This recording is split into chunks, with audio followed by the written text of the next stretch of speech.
UKLO 1 year masters. No IELTS required up to 5 years visa. High visa success rate.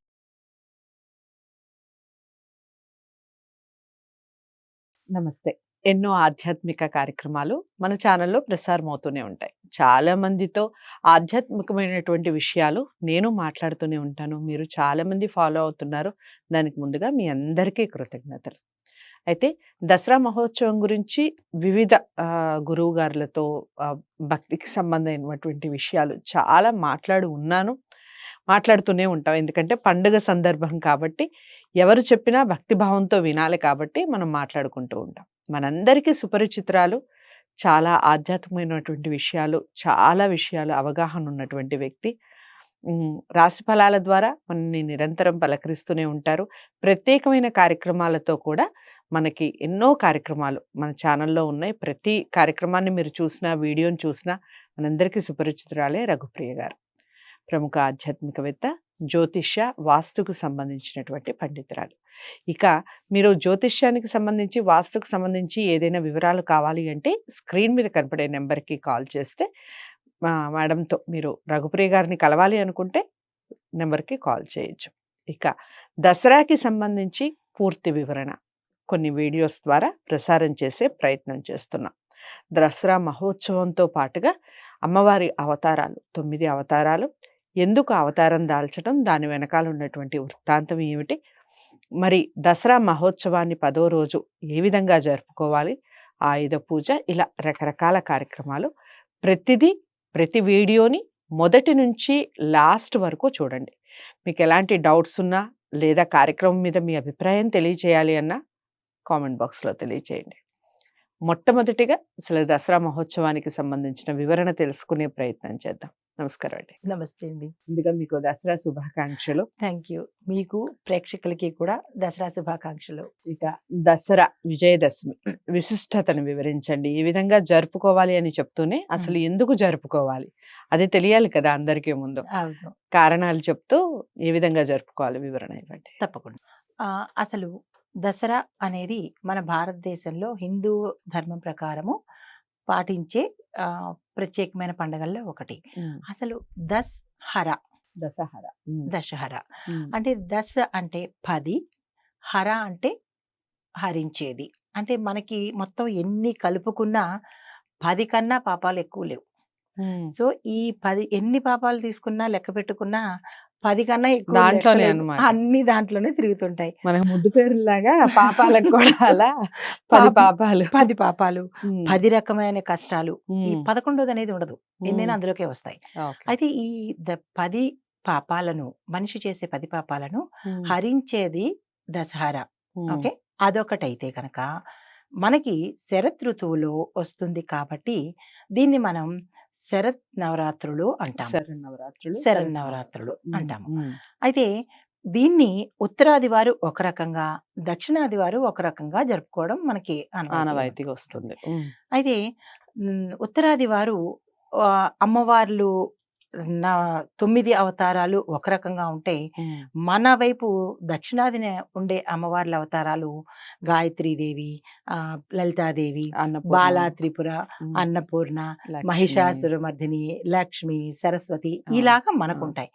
అటువైపు వాళ్ళకి, north side వాళ్ళకి చంద్రఘంటాదేవి, కూష్మాండాదేవి, శైలపుత్రి ఇలాగా ఉంటాయి అనమాట. అంటే ఆ అవతారము ఈ అవతారము రెండు ఒకటే. పేర్లు మార్పు. అయితే ఇది శరత్కాలంలోనే వస్తుందనడానికి మనకి రకరకాల కథనాలు ఉన్నాయి. అయితే ఏంటవుతుందంటే జ్యోతిష శాస్త్ర పరంగా, ఖగోళ శాస్త్ర పరంగా కూడా ఈ మాసంలో దీన్ని యమద్రష్ట అంటారు. యమద్రష్ట అంటే యముడి యొక్క కోరలు అని అర్థం అనమాట. ఈ శరత్కాలంలో మనకి రకరకాల వ్యాధులు మొదలవుతాయి. ఎందుకు అంటే ఖగోళ శాస్త్రంలో మనకేంటంటే వాతావరణం అనేది మందంగా ఉంటుంది. అంటే స్తబ్దుగా, చిరాగ్గా జలుబులు రావడము, కొంచెం యాక్టివ్నెస్ తగ్గుతుంది అనమాట. ఆ తగ్గడం దేనివల్ల అంటే ప్రకృతిలో జరిగే మార్పులు మన శరీరంలో జరుగుతాయి. ఈ కాలంలో జరగడం వల్ల ఏమవుతుందంటే రకరకాల పాపచింతన, మందకొడితనము, ఇలాగ ప్రతి జీవిలోనూ, అంటే నేచర్ లో జరిగే ప్రతి ఒక్క చేంజ్ మనిషిలో కనపడుతుంటుంది అనమాట. ఓకే. ఈ మనిషిలో కనపడేవి ఏంటంటే మనకి మూలాధార చక్రం నుంచి ఆజ్ఞా చక్ర సహస్రారం వరకు హ్మ్. ఈ అమ్మవారి అవతారాలు నిమిడీకృతమై ఉన్నాయి. ఒక్కొక్క అవతారానికి ఒక్కొక్క చక్రంగా చెప్పబడడం జరిగింది. హ్మ్. హ్మ్. ఆ అవతారానికి ఆ అమ్మవారు హ్మ్.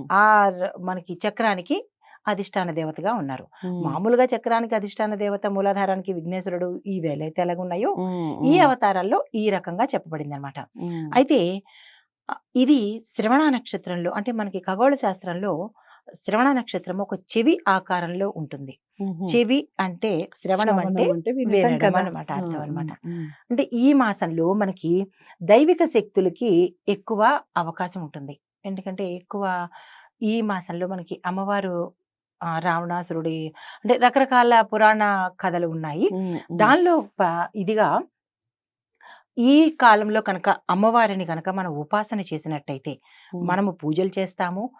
కొంతమంది ఉపాసన చేస్తారు. అంటే హ్మ్. మంత్రసిద్ధులు తీసుకునే వాళ్ళు ఉపాసన చేస్తారు. హ్మ్. హ్మ్. మనమేమో పూజలు చేస్తాము. వాళ్ళు మంత్రసిద్ధులు సిద్ధించాలని వాళ్ళు చేస్తారు.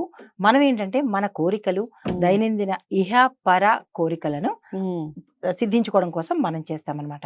అయితే ఈ శరన్నవరాత్రులు మనకి శరదృతువులోనే ఎందుకు వస్తాయి అనే దాన్ని బట్టి మరొక కథనం ఏముంటుందంటే, ఇందాక అనుకున్నట్టుగా ప్రకృతిలో మార్పులు అవి ఉంటాయి కదా! హ్మ్. ఈ ప్రకృతిలో మార్పుల వల్ల అమ్మవారి యొక్క ఆహ్, అవసరం, అంటే అమ్మవారి ప్రసన్నం చేసుకునే హ్మ్. అవకాశము ఈ మాసంలో ప్రతి మనిషికి ఉంటుందన్నమాట. హ్మ్. అయితే ఈ అమ్మవారు 3 రకాలుగా మనం హ్మ్. పూజ చేసుకోవచ్చు. ఒకటి, మొదటి 3 రోజులు ఆహ్, మా దుర్గాదేవి గాను, తదుపరి 3 రోజులు మహాలక్ష్మి గాను, హ్మ్. తదుపరి 3 రోజులు సరస్వతీదేవి గాను విభజన ఓకే. జరిగింది. హ్మ్. అయితే హ్మ్. మనము 9 రోజులు చేయగలిగిన వాళ్ళు చేస్తారు. హ్మ్. 9 రోజులు చేయలేనప్పుడు మొదటి 3 రోజులు ఏదైనా అభావం వచ్చి చేయలేకపోతే తదుపరి 3 రోజులు మనం చేసుకోవచ్చు. ఓకే. అప్పుడు కూడా మనకి అవకాశం లేదు అని అనుకున్నప్పుడు మళ్ళీ 3 రోజులు మరి 3 చేసుకోవచ్చు. రోజులు చేసుకోవచ్చు. హ్మ్. హ్మ్. మాకు అప్పుడు కూడా కుదరలేదు అంటే హ్మ్.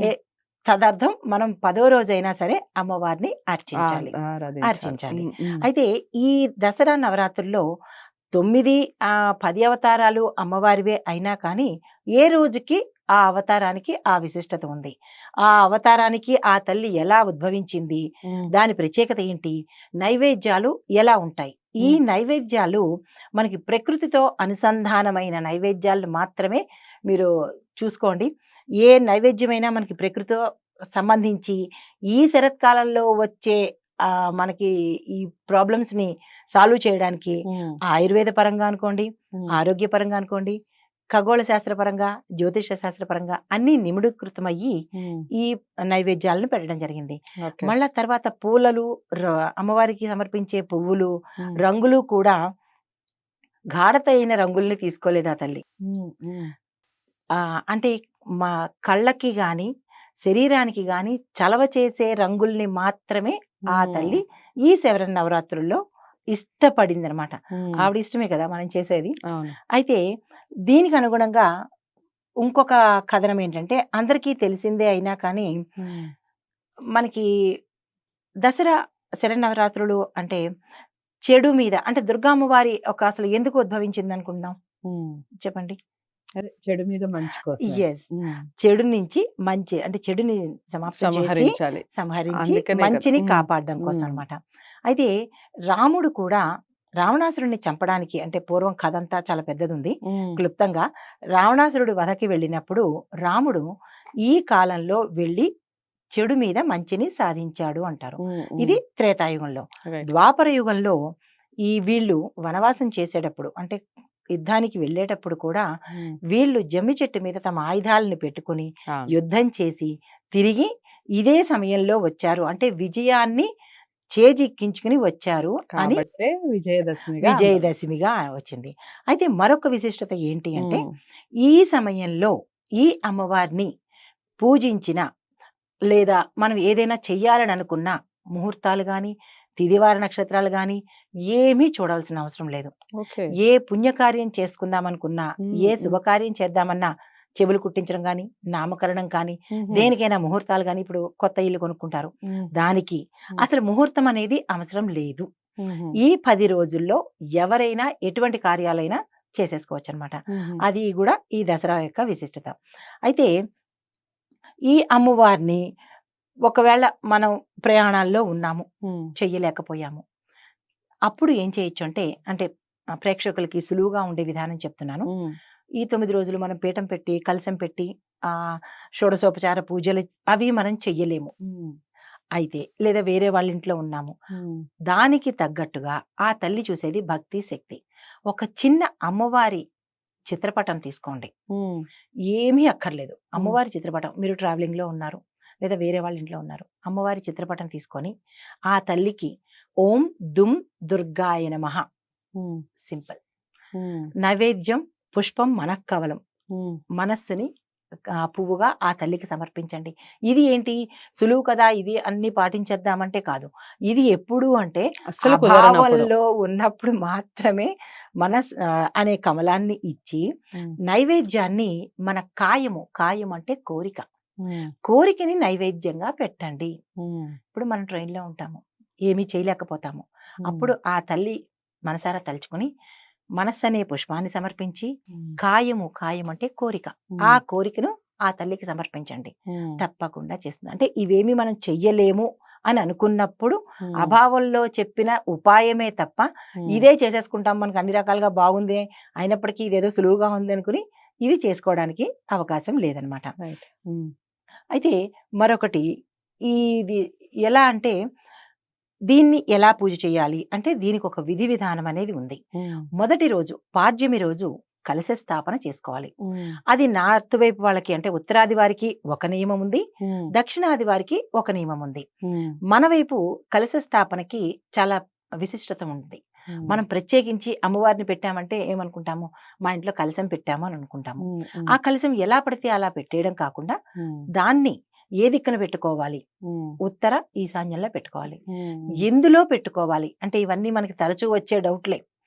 ఎందులో పెట్టుకోవాలి, రాగి గాని ఇత్తడి గాని, అది కూడా లేని పక్షంలో స్టీల్ ని మాత్రం వాడకూడదు, వెండి కూడా లేదు మాకు అని అనుకున్న వాళ్ళు మట్టి పాత్రలో అయినా సరే కలశాన్ని పెట్టుకుంటాం. దాంట్లో కలశం పెట్టుకోవచ్చు. వెండి రజితము వెండి పెట్టుకోవచ్చు, తామ్రము పెట్టుకోవచ్చు, కంచు పెట్టచ్చు, ఇత్తడి పెట్టచ్చు. అంటే ఇవన్నీ నాకు తెలుసు కానీ వెండి విషయం చాలా మంది కలశం పెట్టరు కదా, చాలా వెండి కలశాలు పెడతారు. వెండి కలశాలు చాలా మంది ఇళ్లలో చూసాము.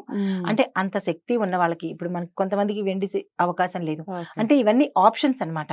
ఎవరికి ఏది శక్తి ఉంటుందో ఆ ప్రకారంగా పెట్టుకోవచ్చు. స్టీల్ ని మాత్రం అన్ని విధాలా నిషేధించడం జరిగిందనమాట.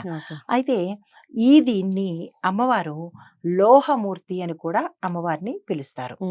అయితే ఈ దసరాల్లో ఏ అవతారాలకు ఎటువంటి విశిష్టత ఉంది అనేది, ఏ రంగులు వాడాలి, ఏ నైవేద్యం పెట్టాలి సంబంధించి వివరంగా వీడియోస్ చెప్పుకుందాము. ఈ విజయదశమికి సంబంధించి చాలా చక్కటి వివరణ, అంటే ఏ ప్రాంతాల్లో ఎలా జరుపుకుంటారు, ఏ పేర్లతో పిలుస్తారు, ఎందుకు విజయదశమి అయింది అనేది చాలా చక్కగా వివరించారు. అదండి విషయం.